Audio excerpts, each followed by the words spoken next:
we have been over this. So what did the change mean? It meant all of this change, total change of basis of society. So the question really that the question we work on, and that's why I said, why should we serve the state? Because we are looking at a situation where the Muslims, when they first became Muslim, they were the most oppressed, the most uninfluential, the most, in some cases, disliked, hated people in society. And they, in the same generation, they became the rulers of society. And they were looked up to, they became the role models of society. And all of this happened without bloodshed, without massacres, without genocide. It happened peacefully and harmoniously. Now the question is, how? The reason I went through this whole thing of the commonalities between then and now is that if we had a system which is exactly the same, in which a method was used to transform that system, then the same method obviously can be used today to transform this system. And what is that transformation? A society which is based on compassion, which is based on mutual responsibility, which is based on mutual respect, which is based on non-discrimination, non-racism, anti-racism. A society where people are responsible for each other, they take care of each other. Now what's bad about that? A society where people will be wealthy. Islam is not against wealth. There's nothing romantic about poverty. The question is, how do you make the money? Where do you spend the money? How do you use the money? Nobody says don't make money. Please make money, as much money as you like. But make it in the right way and use it in the right place. What's wrong with that? The problem is today we have created a system where we have elevated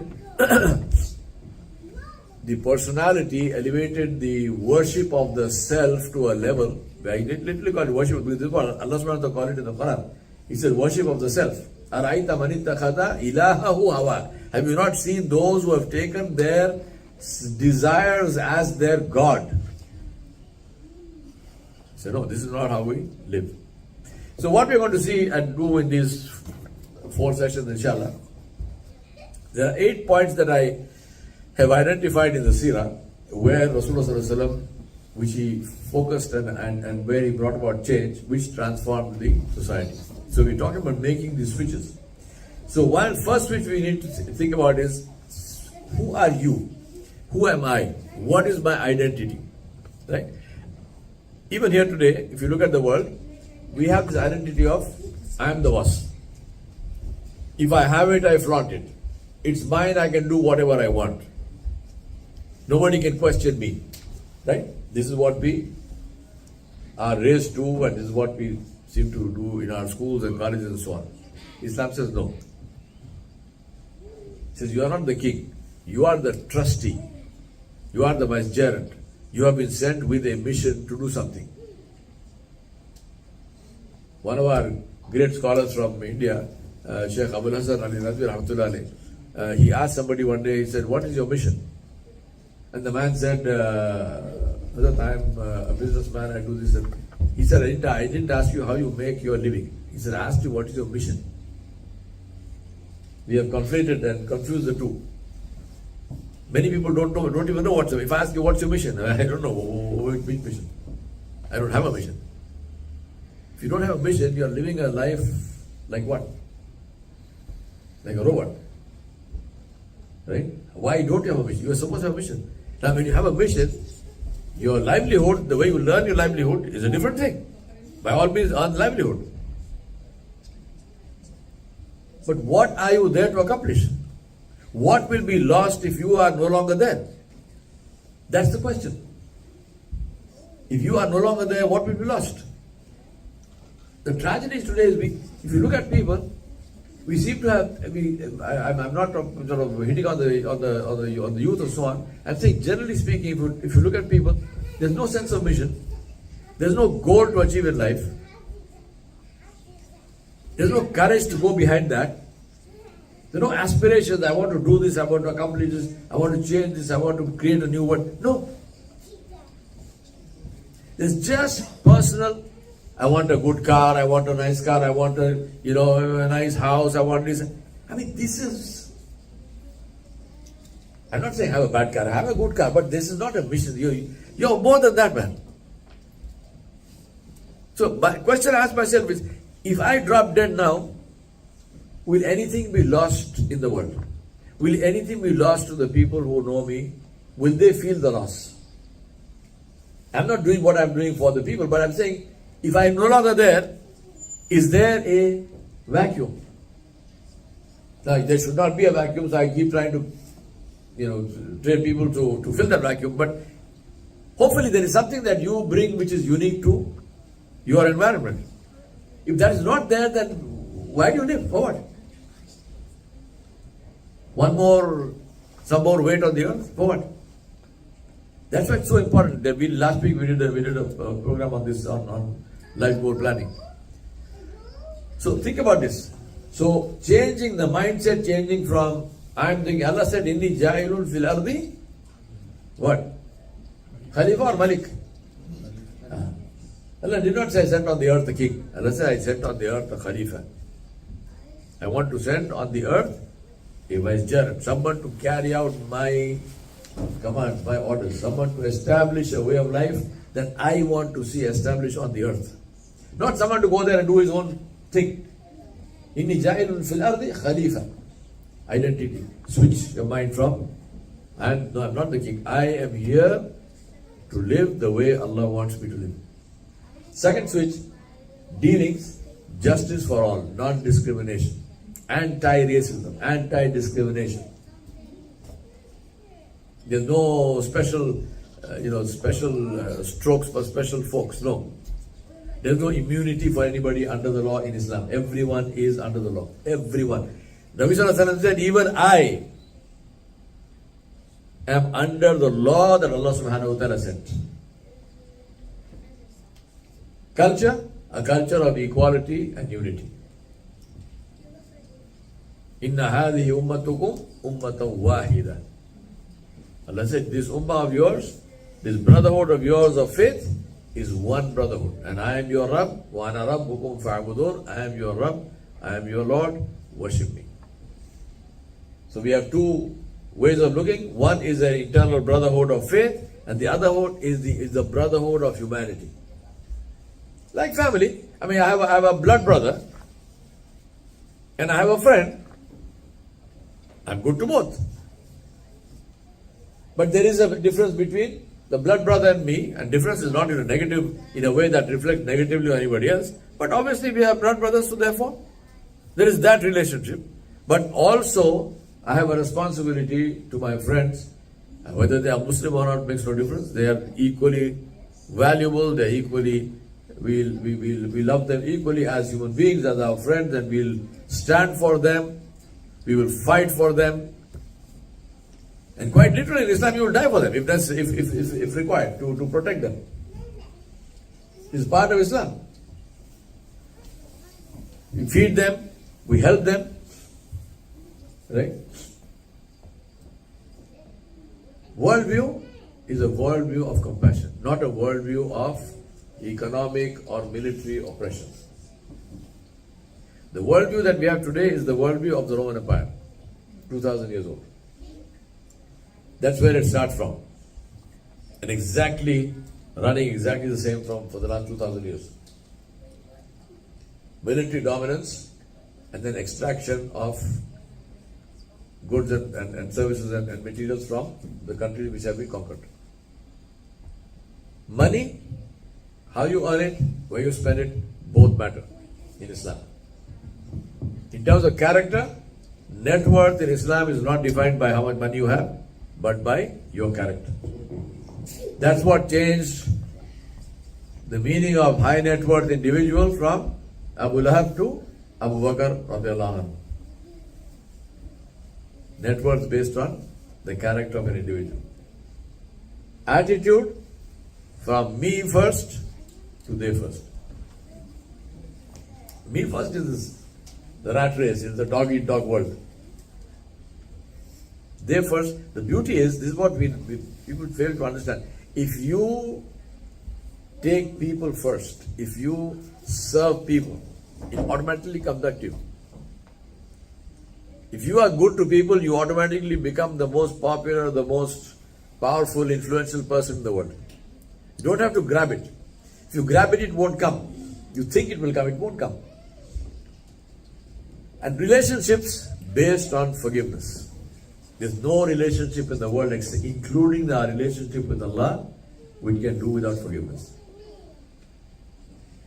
Even the relationship with God is based on forgiveness. If He didn't forgive us, where would we be? We ask Him to forgive us. Yeah, I made a mistake. That's why I'm asking you. Forgiveness. And that is the switch that we need to make. So quickly we'll see here the first of this identity to move from being a king, that I am the king, to I am a trustee. I am accountable to Allah subhanahu wa ta'ala. What's the difference? A king is the lawmaker. A trustee is the implementer of the law. He doesn't make the law, but he follows the law and he tries to implement the law. A king is above the law, immune from the law, which itself is injustice. But we seem to, have that. Third one, the king calls others to account. Nobody can call the king to account. Whereas the trustee, the law applies to him also. The trustee is subject to the law, and the trustee has to answer to the king. And that's where in our culture today, the supremacy of the ego has to be challenged. Today we raise children on this whole basis of what we call self-esteem. Right? Now, I don't mean self-esteem in a psychological sense. Yes, you need to have self-esteem, otherwise you have psychological problems. But at the same time, when you raise self-esteem to the level of the little kid thinks that I am the king, you say, oh wow, John, you are the best. You are the most fantastic king. The problem is, 2 days later now, John, when you raised him on to the top, now he's got nowhere to go. The poor guy. That's why you have literally, I have a friend also related to me who's he's a child psychiatrist. He says, in my clinic I have 6-year-old and 8-year-olds who want to commit suicide. 8-year-old kid wants to commit suicide. I'll introduce you to you, the guy. Not the 8-year-old one, the psychiatrist. Can you believe it? 8-year-old kids want to commit suicide. What kind of society do we live in? How do you have a society in which little children have reached a level of despair? And it is serious enough to have a psychiatrist who is specializing in child psychiatry. Something is, believe me, anyone who thinks that nothing is wrong with society is insane. That person is insane. We are a very, very sick society globally. There's no doubt about that. And it's not a sign of health to be supremely adjusted to a sick society. Really, seriously, think about that. It's not that. It's really, imagine. So this thing needs to be changed. So what must happen? Mindset change. Does it please me or does it please Allah? Islam means submission. Submitting without question, not without knowing. There's no blind obedience in Islam. We obey Allah because we know who Allah is. We don't obey Allah because we are blind. We are not blind. We have our eyes wide open. We believe with knowledge. And that's the reason why it's so important to get Islamic knowledge. And knowing Allah. By Islamic knowledge, I don't mean, mugging up a bunch of fiqh rules. Knowing who is Allah. You should know who is Allah. You must have a connection with Allah subhanahu wa ta'ala. And the fundamental keystone is accountability to Allah subhanahu wa ta'ala. That one day I will be called to account. And remember, if you just think about the world as it is, whether you read history, whether you see what's happening contemporarily, you see many cases where people who have done some horrendous things seem to get away with it. Right? Take Hitler. Hitler, genocided 6 million people, and then he committed suicide. So, I mean, nothing happened to him, right? He died. Well, one day he has to die anyway. He wasn't actually punished because he committed suicide. So you might say, well, what the hell? I mean, he did all of this, and he's Julius Caesar, when he conquered Gaul, this is history. When he conquered Gaul had 3 million people, 3 million, population of 3 million. In one day he killed 1 million. And kill meaning actual slaughter with a sword. Bang, bang, bang, bang, bang. He's not gassing on it, right? Not dropping a bomb. 1 million he enslaved. And 1 million he said, welcome to Rome. Welcome to the Roman Empire. Julius Caesar. So what do you think should happen to Hitler and Julius Caesar and so on? Something should happen, right? Believe me, something will happen. Something will happen. Hitler will not get away with murdering 6 million people. There were Jews, and the majority were Jews, obviously, but there were also other people. We get the number wrong. 6 million. Whatever. But The point is, majority of other people. no, I know, sure, I agree. That's what I'm saying. There were many people. Yeah, More yeah. than 6 million. More than 6 million. Yeah, That's the- more than 6 million. Because they were Romanov people, and they were the so-called what in Europe they call gypsies and whatnot. In his country, in Bosnia, for example, what happened in Bosnia? Mass slaughter. Men, women, children. Point is, there is accountability to Allah subhanahu wa ta'ala. There is a day of judgment when everyone will pay for what they did, pay for what they chose to do or not to do. And that is the fundamental thing of Islam. This is the thing which the Quraysh also tried to fight this and said, no, how is it possible after we are dead? How will we be brought back to life? وَقَالُوا وَإِذَا ضَلَلْنَا فِي الْأَرْضِ أَإِنَّا فِي خَلْقٍ جَدِيدٍ. Allah said, بَلْ هُمْ بِلِقَاءِ رَبِّهِمْ كَافِرُونَ. They said, how is it that after we have died and we have become one with the soil and disintegrated, that how can we be raised, and how will we come back alive? Allah said, no, they are denying the meeting with the Rabb. So what did the Sahaba, what did the people of Muhammad Sallallahu Alaihi Wasallam, what did they do? Number one, they made a total lifestyle change from the past. They changed their values, they changed their ethics and morals. And they all did it. Was it painful? I'm sure it was. How can it not be painful?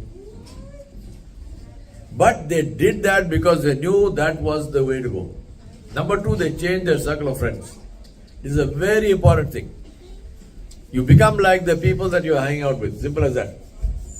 So if you are hanging out with good people, you become good. If you are hanging out with a bunch of losers, you're going to become a loser. Simple as that. So watch who you are with, because that is what you will become like. And the third thing was, they changed their leisure time activities. They did not change their businesses, except in the case where the business was haram. Otherwise, the people who were traders, they remained traders, the bankers remained bankers and so on. But they did banking differently, they did trading differently. Right? And then they changed their leisure activities. When they were in their free time, Sayyidina Umar radiallahu anhu said, if I hadn't become Muslim, I would have died either of alcohol, meaning, in today's term, maybe cirrhosis of the liver or something, or he said, I would have died in a drunken brawl. So they changed that activity. They said, no, I'm not going into a pub and I'm not going to hang around with people like that. I will do other things which are more positive and beneficial and so on. So the question to ask ourselves is, if we want to change our destiny, as they say, habits make your destiny. So what are my habits and what do I need to change? We are coming into the month of Ramadan. Absolutely, I call this the boot camp for life change. As they say, to change habit, it takes 21 days. So do something for 21 days, it becomes your habit. Ramadan gives you 30 days. So pick the habit, do it for 30 days, inshallah it becomes permanent in our lives. Okay?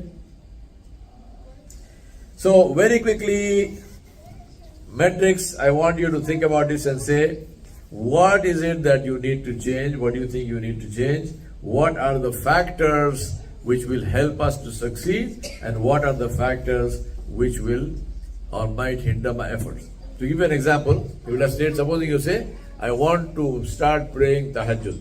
And this is something that I strongly advocate. I want to start praying tahajjud, which is the night prayer, from tomorrow morning.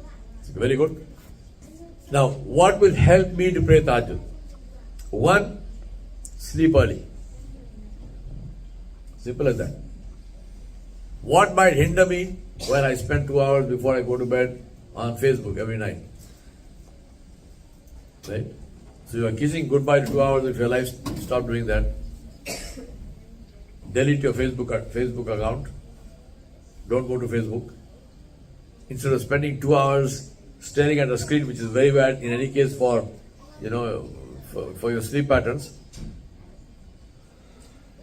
for 1 hour, read something beneficial. Actually read a book. Read something beneficial out of 1 hour. That 1 hour sleep. Then you wake up 1 hour earlier for Salatul Fajr. 1 hour before Fajr, make this into a routine for yourself. Wake up 1 hour before the time for Fajr starts. Pray tahajjud, 2 rakat or 4 or 8 or whatever, at least 2, and then read 1 juz of Quran, and then go to the masjid for Salatul Fajr. Make this into a daily routine of yours. Believe me, your life will become so beautiful you won't believe. Because your life will begin with 2 hours of worship every single morning. You're waking up, praying tahajjud. Tahajjud is the time when you talk to Allah subhanahu wa ta'ala. There's nobody there in the world. The whole world is sleeping. You are standing there alone before Allah. You are talking to Allah. Tell Allah your story. He knows it anyway, but tell Him anyway. Tell Him your story. Cry before Him. Weep before Him. Ask Him, Ya Rab, give me, Ya Rab. You are the owner of the heavens and the earth. I have one person here on this earth. This whole earth is like one grain of sand on a beach. On this grain of sand is me, one germ. Allah, give me. For you, what is it? For your treasures, it's not even one drop. One drop from your treasure, I will drown. I don't want one drop. Give me one micro drop. Hey? I am yours. That drop you give me is also yours. In Urdu में से बात बनती है, मेरी क्या तेरा बिगड़ता है? He said, my life will be changed, yaar. Nothing will happen to you. Give me. Give me because you can give. I make this dua. I said, Allah, give me because you can give. Give me because I am asking you. Rasulullah said, if Allah is giving you the tawfiq, if Allah has guided you to ask Him, He has already decided to give you. So ask with that yaqeen. No doubt. I am asking you because you are making me ask you. You are making me ask you because you have decided to give me. So give me. Huh? So do this as an action plan for yourself. Take a picture of this slide if you like. Start, stop, continue. What must I start doing which I am not doing? What must I stop doing which I am doing? And what must I continue to do which is good? I am doing it now. I must continue. Right? Now we go to the second part of this, which is dealings.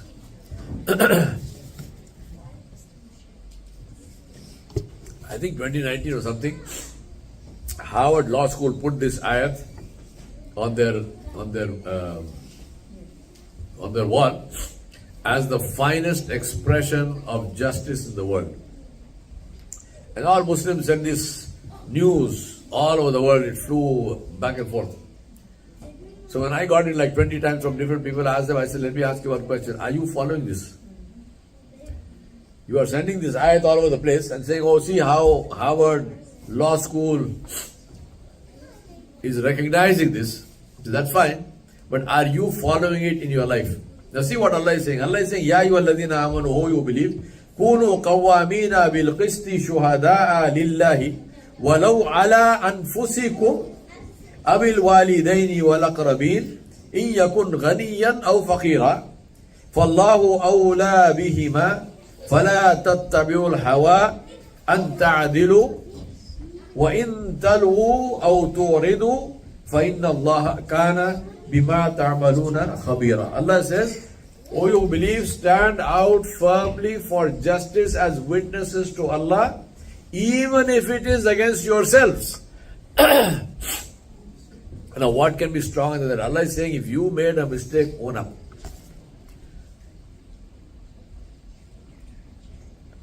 No matter who you are, if you made a mistake, own up. Don't justify it. Because Allah is watching, Allah knows. Stand for justice even if it is against your own parents, or even if it is against your own kin, your own brothers and sisters, your own uncles and aunties and whoever. Whether they are rich or poor. Now, what is the biggest problem with justice today? If you are poor, you commit something that amounts to becoming a felon, and you go to jail. And if you are a billionaire, you can commit any number of felonies and you don't go to jail, right? You go somewhere else. Justice is not justice. Allah is saying no. Stand up for justice. And He says Allah is a better protector of both of you. So do not follow the lust of your heart, lest you avoid justice, meaning lest you commit injustice. And if you distort your witness or you refuse to give witness, Allah is ever well acquainted with what you do. So protection in society is to follow the law, not to break the law. Very interesting hadith of Nabi Sallallahu Alaihi Wasallam. One day he said to the Sahaba, he had this way of teaching, he would say something which would immediately draw your attention. What was that? He said to them, support your brother, whether he is the oppressor or he is being oppressed. So they said, Ya Rasulullah, we support the brother if he is being oppressed. But if he is the oppressor, how do we support him? He said, support him by stopping his oppression. Because otherwise he will be punished by Allah subhanahu wa ta'ala. Stop him, support him by seizing his hand, say, no, you can't do that. I'm your brother, you are against? No, I'm not against. I'm for you. I'm helping you. Because if you continue the way you are going, you will be in serious trouble. I'm saving you from the trouble by stopping you. You cannot treat people like this. You cannot do this injustice. You can't lie, you can't steal. I will stop you. Right? Imagine you do this in the world, what will happen? What a beautiful world that will be. Huh? Think about that. Like to give you examples, we're not just talking about, roughly. Sayyidina Umar ibn al-Khattab radiallahu anhu, the second Khalifa, he used to go around in Medina in the night in disguise, and he would have a servant with him to see how people were living. Right? So one day he and his servant were going through a place which was a very poor neighborhood, and they passed a house, and they overheard some conversation between, it turned out to be a mother and her daughter. So this mother is telling the daughter, she says, mix some water in the milk, dilute the milk. So these people obviously, they had a cow or a camel or something, they used to milk and sell the milk. So the mother says, increase the volume, put some water in the milk, so we sell. The daughter says, no, this is wrong. It is dishonest. So the mother says, look, we are poor people, we have only this much, you dilute the milk, it becomes a little bit more, so we make some more money. He says, no. Then the daughter says, the Khalifa Umar radiallahu anhu has prohibited it. So the mother says, Umar is not here to see. Now, Sayyidina Umar is outside. He is hearing this whole conversation. So the mother says, Umar is not here to see. The daughter says, but the Rabb of Umar is seeing. She says, Allah subhanahu wa ta'ala. She also doesn't know that Sayyidina Umar is outside. Radiallahu anhu. But the Rabb of the Allah, the creator of Umar, he is seeing. The Sayyidina Umar said to the servant, mark this house, come back in the morning, buy that milk and bring it. So the servant came in the morning, he bought the milk. When they brought it, the milk was not diluted. It was pure. Which means that the daughter did not do eventually. So Sayyidina Umar then sent for them. He said, bring the mother and daughter. So they came to the court. Now they are in the court of the Khalifa. And they realized what happened. Al-Abbas bin Abdul Muttalib was there in the court. So Sayyidina Umar says to Sayyidina Abbas, he said, what shall we do? What shall I do with this? He told him, this is the case, this is what happened. He says, now what punishment do you think we should give to the mother? So Al-Abbas said, punish her because she is misguiding her daughter. She is telling her daughter to steal. Sayyidina Umar said, no. Even though she said that, the daughter didn't do it, so we forgive the mother. We will not give her any punishment. Then Sayyidina Umar radiallahu anhu says to the mother, he says, is your daughter married? So the mother says, we have nobody. We have poor people, just me and my daughter. We are not from a big tribe. The father also has died. Who will marry my daughter? My daughter has no dowry, nobody doesn't have a big name, or who will marry her? Sayyidina Umar said, my son will marry your daughter. And he called his sons and he says, do you want to marry this girl? Sayyidina Abdullah ibn Umar, the eldest one, he said, I have a wife, I am not interested, I don't need another wife. The second son, Asif, he said, I don't have a wife, I would like to marry her. So this daughter gets married to the king's son. Sayyidina Umar is Khalifa. So she married this son of Asif bin Umar ibn al-Khattab radiallahu anhu. And they say that Umar bin Abdul Aziz rahmatullahi alayhi, was the Bani Umayyah Khalifa, was from this couple. He was their grandson.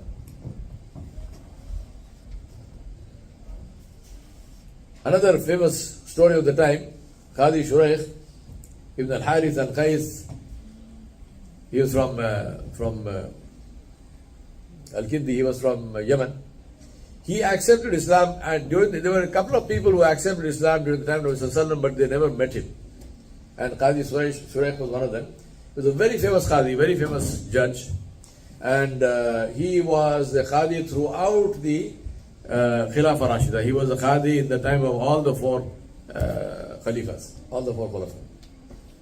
Now, one case he ruled before he became a Qadi, in the time of Sayyidina Umar radiallahu anhu. Sayyidina Umar radiallahu anhu wanted to buy a horse. So he went to this man who had a horse and he said, he looked at the horse, he said, okay, I'll buy the horse, but I need to test drive the horse, to use our term. So the man said, okay, take the horse. Sayyidina Umar took the horse, he gave it to somebody else and said, ride this horse and tell me, what do you think? The man took the horse for a ride, brought it back, and the horse was injured. So Sayyidina Umar radiallahu anhu took the horse back to the man and he said, look, I don't really want the horse, take it back. The man said, no. He said, you break it, you buy it.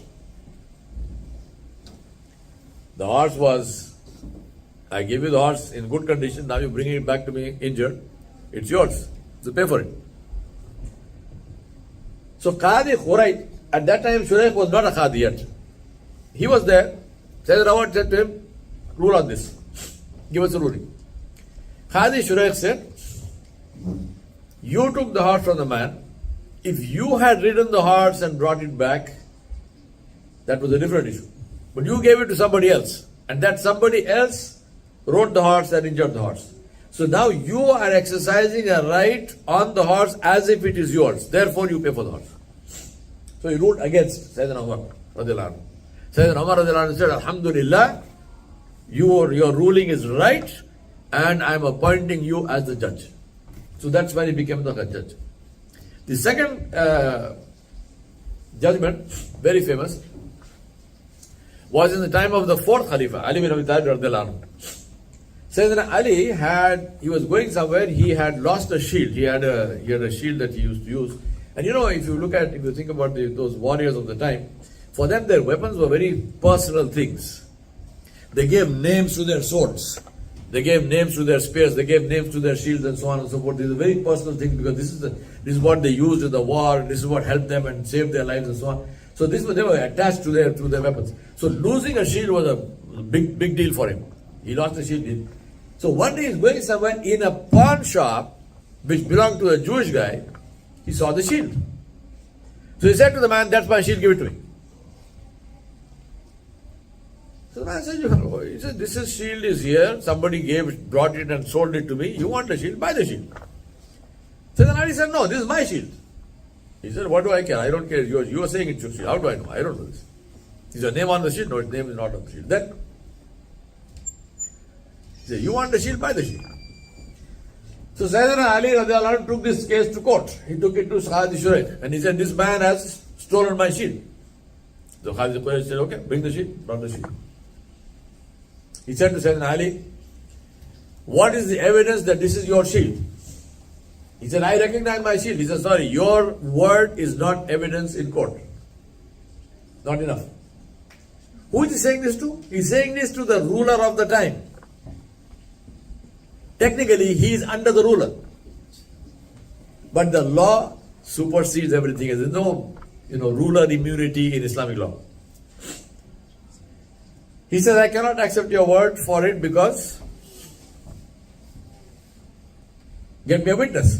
So Sayyidina Ali called his son, Hassan ibn Ali bin Abi Talib radiallahu anhu. Sayyidina Hassan came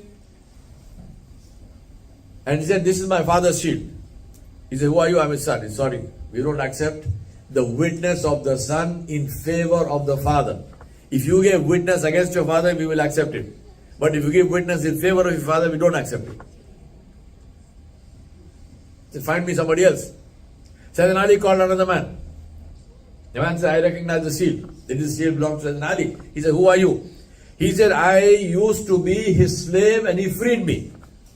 Judge says, "Sorry, we don't accept your witness because you owe him this enormous favor.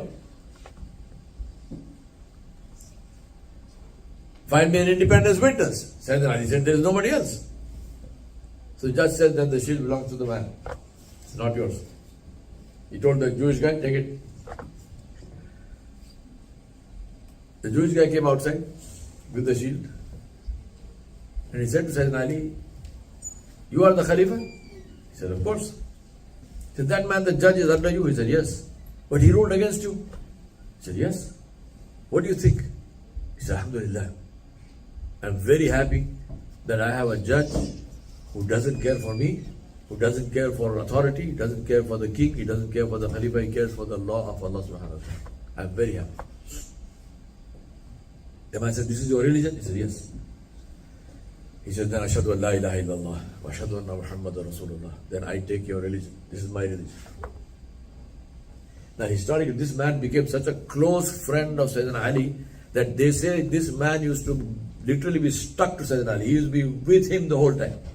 So then he says, "This shield is your shield." He said, "I knew it, but you came and asked me with such authority." I said, "To hell with you, I will not give you." Right? I didn't like your attitude, so I didn't. He said, "Somebody brought this and sold." I said, I could know. I know this is your shield. Some guy said he found it. He said, "Take it." Sayyidina Ali said, "No. As your brother now in faith, I give the shield to you as my gift. Give it." This man was with Sayyidina Ali radiallahu anhu, and eventually he was martyred in the battle of Siffin. He died in the battle of Siffin. One part of this story I forgot to tell you. When Sayyidina Ali and this man both entered the court, Khalid Shuraik said to Sayyidina Ali, he said, "Faddalu, ya Abul Hasan." He addressed him by his kunya. You know, in the Arab culture, you don't call a man by name. You say Abu and the son, Abu and the name of the son. So my brother here, you say Abu Abdullah. And it is Abu Hadi. So that's a mark of respect. He said, "I don't say Ya Zaid." No, it's Abu Hadi. So So I have no children. So one of my Saudi friends, he told me, your name is Abu Mukbil. The son of the one who is going to come. I said.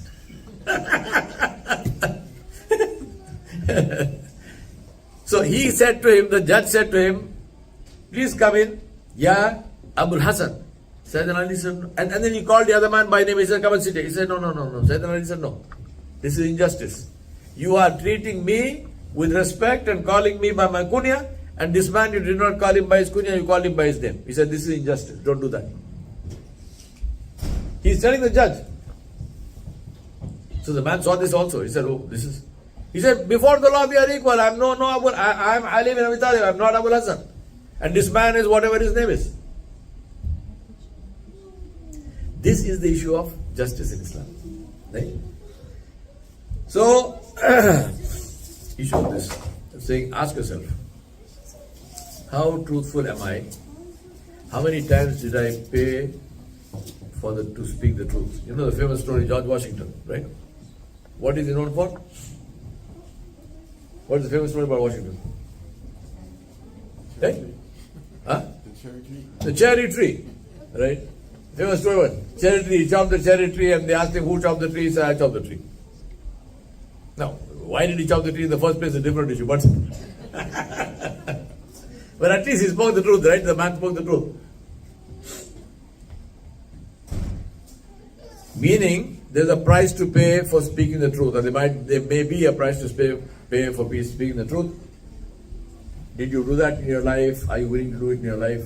Give it some thought, think about that, and then say, therefore, what do we need to change in our dealings to become truthful and just? We're going to follow this pattern for everything. What do I want to do? What will help me to do it? What is likely to hinder me from doing that? What's likely to stop me from doing that? Because the idea is to actually implement this. So to be truthful, what is likely to help me and what is likely to hinder me? One of the big things is the company you keep. This much I will tell you. And therefore, what should I start doing? What should I stop doing? And what must I continue to do? Alright? So Alhamdulillah, we are at the end of today's session. Inshallah, we meet again next Saturday, I think, right? Today's Saturday, yeah, correct. Then next Friday. Friday. Yeah, Friday, Saturday. So next Friday, inshallah, we will meet, same time, 6 p.m. And then we look at the two more of the elements of the Seerah of Rasulullah Sallallahu Alaihi Wasallam. Homework for those of you who are serious about this, we'll give you some time to share some reflections and thoughts about what, in implementing, what was easy, what was difficult, how did you overcome that difficulty, because it's very beneficial for everyone to listen to that and we can help each other to succeed, inshallah. Jazakumullahu khairan, thank you for coming. We ask Allah subhanahu wa ta'ala to help us to live our lives in the beautiful way and the sunnah of Rasulullah sallallahu alaihi wasallam, to become standard bearers of Islam, to become people who will be role models for the world, to become people who will be a means of khair and barakah, a means of blessing, a means of beauty and benefit to everyone who lives around us, Muslim or non-Muslim, animate or inanimate, human or animal, in every single way. Each one of us, we ask Allah to make us beacons of guidance, to make us the source of benefit for all of creation. I don't even say all of humanity, all of creation. Everything that touches us must benefit from us.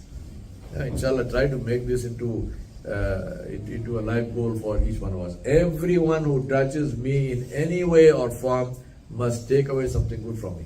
This should be our motive, inshallah. Jazakumullahu khairan. Wassalamu alaikum wa rahmatullahi wa barakatuh.